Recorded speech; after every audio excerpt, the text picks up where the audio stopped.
कह रहे हैं किस प्रकार का चतुर्भुज है। आपको चतुर्भुज सबसे पहले आपको चतुर्भुज हमने आपको पढ़ाया था। एक वर्ग चतुर्भुज हो सकता है, आयत हो सकता है, सम चतुर्भुज हो सकता है और समलंब समलंब नहीं होगा।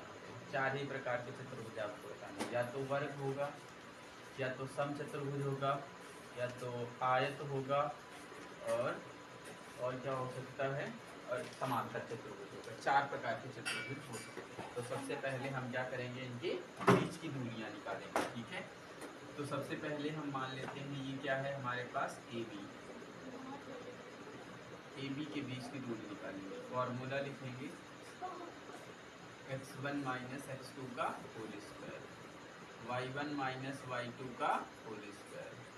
देन ए बी बराबर कितना हो जाएगा, x1 की वैल्यू लगा दोगे कितना आ जाएगा, माइनस का एक का होल स्क्वायर प्लस -2 -0 का whole square.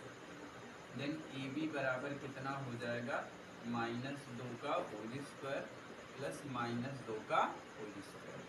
Then A B बराबर कितना आ जाएगा, 2 दूना 4 माइनस की घात सम प्लस हो जाएगा 2 दूना 4, 4 में 4 जोड़ देंगे तो कितना हो जाएगा, 4 में 4 जोड़ दोगे तो हो जाएगा 4 गुणे 2। 4 गुणे 2 को हम क्या लिख सकते हैं, ए बी बराबर 4 कितने का वर्ग होता है, 2 का, तो ये हो जाएगा 2√2 यूनिट। एक ही हमारे पास बीच की दूरी हो गई। तो इसके बाद हम क्या निकालें, BC बराबर √(x2 माइनस x1) यानी 1 माइनस माइनस प्लस 1 का होल स्क्वायर प्लस, फिर इसके बाद आ जाएगा 0 माइनस 2 का होल स्क्वायर। फिर इसके बाद आ जाएगा BC बराबर √(1 कितना हो जाएगा 2 का होल स्क्वायर प्लस -2 का होल स्क्वायर। देन BC बराबर 2 दूना 4 प्लस 2 दूना 4 बराबर, इसको फिर से लिख सकते हो 4 गुणा 2, इसको आ जाएगा BC और BC बराबर आ जाएगा 2√2 यूनिट, 2√2 यूनिट हो जाएगा। फिर इसके बाद हम क्या निकालेंगे, CD बराबर फॉर्मूला फिर क्या आ जाएगा, -1 और माइनस प्लस 3 पूरे का क्या आ जाएगा होल स्क्वायर प्लस 2 -0 का होल स्क्वायर। क्या आ जाएगा हमारे पास CD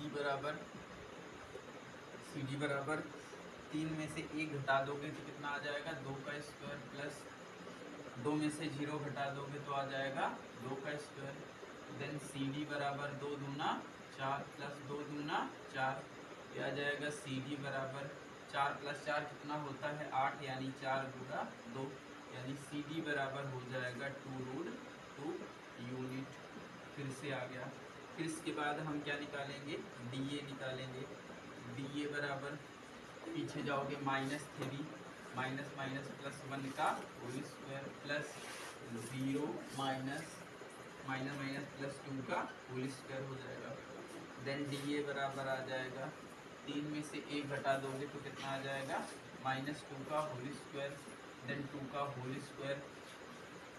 ये हो जाएगा DA बराबर कितना आ जाएगा, 2 का वर्ग 4 प्लस 2 का वर्ग 4 बराबर, फिर से लिख सकते हो 4 गुणा 2, ये आ जाएगा DA बराबर 2√2 यूनिट। ये हो जाएगा हमारे पास, चारों बीच की दूरियां क्या हैं, बराबर हैं। और अगर हम विकर्ण निकाल लें जरा सा, तो ये तो हमारे पास चारों बीच की दूरियां बराबर हैं, तो ये कैसा है, समचतुर्भुज है। लेकिन अगर एक कंडीशन और हम चेक कर सकते हैं, मान लो वर्ग हमारे पास क्या होता है, अगर हम ऐसे मान लें ये A है, ये B है, ये C है और ये D है, ठीक है। तो अगर हम बीच यहाँ से एक क्या निकाल लेते हैं, वर्ग क्या निकाल लेते हैं, विकर्ण निकाल लेते हैं। अगर हमारे पास, क्योंकि विकर्ण ये हमारे पास क्या होता है 90 डिग्री होता है, ये 90, ये 90, सारे 90 होते हैं। अगर ये 90 डिग्री है तो ये समकोण त्रिभुज है, समकोण त्रिभुज है तो ये कर्ण हो गया, ये आधार हो गया, ये लंब हो गया, ठीक है। इसके बीच की दूरी निकाल के देख लें जरा सा, AC के बीच की दूरी अब निकालो। AC के बीच की दूरी आ जाएगी हमारे पास, A का मान कितना है 1, माइनस का -1 और माइनस प्लस का हो जाएगा 1 का होल स्क्वायर प्लस, फिर आ जाएगा -2 और यह आ जाएगा -2 का होल स्क्वायर। देन AC बराबर यह आ जाएगा 0 का होल स्क्वायर प्लस 2 दूना 4, 4 चौको 16 आ जाएगा। यह आ जाएगा AC बराबर कितना हो जाएगा, 16 कितने का होता है, 4 का होता है, 4 यूनिट हो जाएगा। अब अगर हमारे पास राइट एंगल ट्रायंगल की कंडीशन क्या हो जाती है, वेरीफाई हो जाती है, तो ये वर्ग हो जाएगा। ठीक है, अब राइट एंगल ट्रायंगल की कंडीशन क्या होती है, hypotenuse square equals to base square plus perpendicular square plus perpendicular square. Hypotenuse यही है AC यानी 4 का स्क्वायर बराबर बेस और आधार दोनों क्या है, बराबर। बेस कितना आया है 2√2 प्लस बेस कितना आया है 2√2 का होल स्क्वायर। 4 का वर्ग कितना होता है 16 बराबर 2। अच्छा इसका स्क्वायर बना 2 का वर्ग कितना हो जाएगा 2 दूना 4, 4 में 2 का गुणा कराओगे 4 दूना कितना होगा 8 प्लस 2 का वर्ग कितना होगा 2 दूना 4, 4 दूना कितना होगा 8, 8 में 8 जोड़ो कितना होगा 16 यानी 16 बराबर क्या है 16।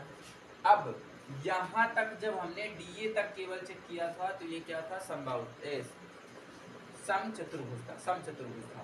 लेकिन आगे हमने सॉल्व किया, एक विकर्ण निकाला और विकर्ण निकालने के बाद हमने हाइपोटेनियस यानी कर्ण का स्क्वायर बराबर आधार का स्क्वायर प्लस लंब का स्क्वायर वाली कंडीशन वेरीफाई करा दिया, वो भी वेरीफाई हो रही है। तो ये हमारे पास क्या बन जाता है ABCD एक क्या बन जाता है वर्ग बन जाता है, वर्ग है। ABCD क्या है एक वर्ग है।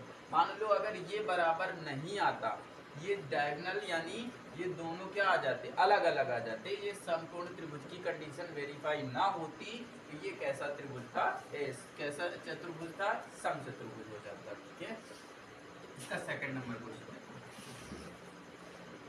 सेकंड नंबर क्वेश्चन क्या है, -3, 5, 3, 1, -0, 3, -1, -4। देखो फिर से आपको चेक करना है, चेक करो जरा। AB बराबर कितना हो जाएगा x1 माइनस x2 का whole square plus y1 minus y2 का होल स्क्वायर। वैल्यू लगाओ इसमें, x1 की वैल्यू कितनी है -3 माइनस x2 की वैल्यू कितनी है 3 का होल स्क्वायर प्लस y1 की वैल्यू 5 माइनस 1 का होल स्क्वायर। देन AB बराबर आ जाएगा 3 3 कितना हो जाएगा 6 का होल स्क्वायर प्लस 5 4 का होल स्क्वायर, ये हो जाएगा हमारे पास 6 का वर्ग 36 प्लस 4 का वर्ग 16। इसको जोड़ोगे तो आ जाएगा 6 6 12 52 और 52 को लिख सकते हो 13 गुणे 4, 13 चौको 52 और 4 को हम लोग लिख सकते हैं 2√13 यूनिट। ये आ जाएगी AB का मान। फिर इसके बाद हम क्या निकालेंगे BC बराबर आ जाएगा 3 माइनस 0 का होल स्क्वायर प्लस 1 माइनस 3 का होल स्क्वायर बराबर क्या आ जाएगा 3 3 का 9 प्लस 1 में से 3 घटा दोगे -2 का होल स्क्वायर करोगे 2 दूना 4, क्या आ जाएगा 9 4 कितना होता है 11, यानी ये हो जाएगा हमारे पास 11 यूनिट। फिर इसके बाद BC हो गया, CD निकालेंगे। CD बराबर आ जाएगा हमारे पास 0 प्लस 1 का whole square plus 3 minus minus plus हो जाएगा का होल स्क्वायर बराबर 1 का वर्ग प्लस 4 3 7 का वर्ग, ये हो जाएगा हमारे पास 1 प्लस 7 7 49, 49 में 1 जोड़ दोगे तो कितना हो जाएगा CD बराबर हो जाएगा 50। 50 को हम क्या लिख सकते हैं √50 लिख लो। फिर इसके बाद CD हो गया, DA निकालो। DA बराबर -1 और प्लस 3 का होल स्क्वायर प्लस -4 -5 का होल स्क्वायर बराबर √3 में से 1 घटा दोगे तो 2 का स्क्वायर प्लस 4 5 9 -9 का होल स्क्वायर जोड़ोगे तो आ जाएगा 2 का वर्ग 4 प्लस 9 का वर्ग 81, 81 और 4 जोड़ोगे तो कितना आ जाएगा 85, 85। ठीक है, अब यहाँ पे हम लोग देख रहे हैं यहाँ पे चारों बीच की दूरियां क्या हैं, बिल्कुल अलग अलग हैं। यहाँ पे 2√13, यहाँ पे √13, यहाँ पे √50 और यहाँ पे √85। यहाँ पे सब क्या है, अलग अलग लिखा हुआ है, यानी पूरे प्रोसेस में क्या है, सब अलग अलग हैं। तो अगर सारी बीच की दूरियां अलग अलग हैं, ठीक है, कोई भी बराबर नहीं है, तो हम इसको क्या कहते हैं, एक आपने नाम सुना होगा समलंब चतुर्भुज, उसकी सारी बीच की दूरियां क्या होती हैं, अलग अलग होती हैं, या आप पतंग चतुर्भुज भी उसे कह सकते हैं। ठीक है, तो ये क्या है आपके पास, समलंब है, ट्रेपेजियम है। ये क्या है, समलंब है, समलंब को हम क्या कहते हैं, ट्रेपेजियम। ठीक है, यही आपको नाम इसका बताना है। बाकी एक सवाल है आपको होमवर्क में करना है इसका सवाल। क्वेश्चन नंबर है आपके पास 3rd नंबर है, ये आपके पास होमवर्क में है। कह रहा है 4,5,